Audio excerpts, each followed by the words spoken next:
Hello America, I'm Gareth White with another edition of BOATI News. Tonight we begin our coverage of the latest rulings that have come out from the newly formed U.S. Supreme Church. Nope, sorry, not right. The U.S. Supreme Court.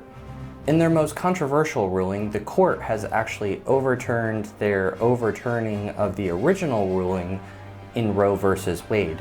They decided that life actually begins before fertilization, that it begins here, in the man's ball sack where the sperm are being produced.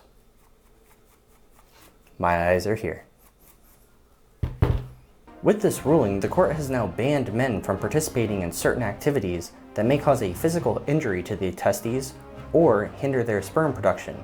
We have received an initial list.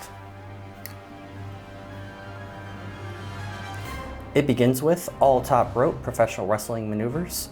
There can no longer be any more Jackass movies, but I mean, come on, do we need a reason for that one? Skateboarders can no longer grind on the rails. America's Funniest Home Videos is now outlawed. All men in all sports must wear cups, and the only approved underwear is now boxer briefs. However, they have stated you can no longer go commando in case of a zipper mishap. The court also said that they will no longer give protections to men who seek surgery for testicular torsion, as the possible loss of a testy may inhibit the man's ability to father a child. Men on social media have become outraged after being told what underwear they have to wear and are planning protests around the nation. What a strange turn of events.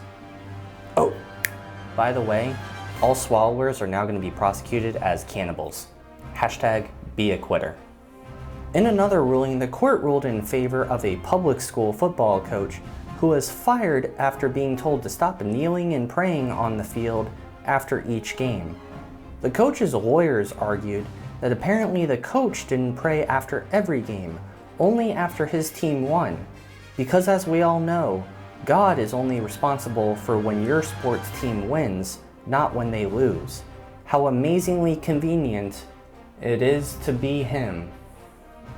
The ruling was seen as a victory for religious expression and freedom of speech. After the ruling was made public, Colin Kaepernick was seen outside the court's new fence line to try to shake the hands of supporters and ask them if they'd join him in a kneel. When we caught up with Kaepernick, he told us that none of the ruling supporters wanted to join him, and that, quote, "I've never heard the phrase, 'that's different,' so much in my entire life." The court also ruled in favor of a Maine couple who wanted to use state-funded tuition dollars towards a private religious school instead of a public one. The ruling has established two major turning points in our society. The first being that government financial handouts are okay for me, my family, not yours, and then me again. Second, now that religious organizations are receiving even more tax dollars, the tax code is expected to be altered. That way, the religious organizations are going to be taxed to bring that money back into the pot so that it can be given to help other people through other social programs.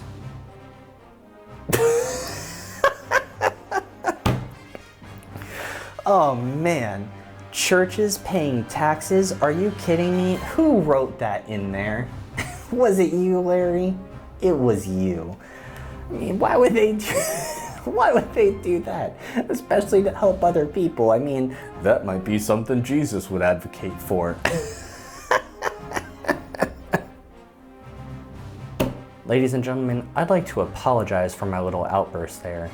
You see, I'm a semi-serious news reporter for a YouTube sketch comedy channel. It's my job to remain neutral and impartial as I present you with the news. And as this news report has gone on, it seems even more important that I remain neutral and impartial, because quite frankly, something has to.